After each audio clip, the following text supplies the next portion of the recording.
श्रोताओं को नमस्कार। अब मैं आप लोगों के समक्ष श्री रामचरितमानस की पंक्तियाँ रखता हूँ, उसे वर्णन करने जा रहा हूँ। कहा गया है कि सरिता जल जल निधि मह जाई, होए अचल जिमि जे हरि पाई। सरिता कहते हैं नदी को। सरिता जल जल निधि मह जाई, नदी का जल कल कल चल चल की ध्वनि करते हुए समुद्र में चला जाता है। और समुद्र में जब जाता है तो महासमुद्र, समुद्र में गहराई है, असीम गहराई है, महासागर है, उसको महासागर कहते हैं।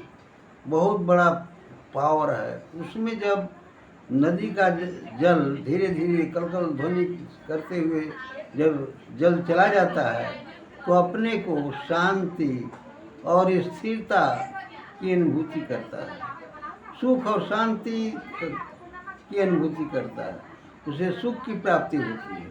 कैसे? जैसे परमात्मा को जब जीव प्राप्त कर लेता है तो वह भी उसे भी सुख और शांति की प्राप्ति होती है। इसीलिए कहा गया है कि सरिता जल जल निधि मह जाई। निधि माने समुद्र।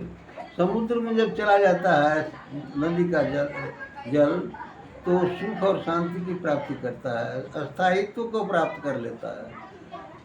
सरिता जल जल निधि मह जाई, होए अचल जिमि जिए हरि पाई। जैसे जीव हरि परमात्मा को पाकर स्थिरता को और सुख और शांति की अनुभूति करता है।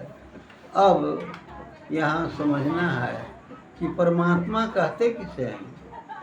परमात्मा एक महात्मा की परिभाषा है, इसे समझ लें। कहा गया है कि ईश्वर एक पावर है, एक शक्ति है, जिसने जो नाम रख लिया उसके लिए वही पर्याप्त है, वही काफ़ी है। जैसे हम लोग हिंदू लोग भगवान, परमात्मा, राम इत्यादि नाम से संबोधित करते हैं, और मुसलमान लोग खुदा कहते हैं, अंग्रेज गॉड कहते हैं। चीज़ तो एक ही है, पावर एक ही है। उसी पावर को, उसी शक्ति को कहा गया है गॉड, खुदा और ईश्वर।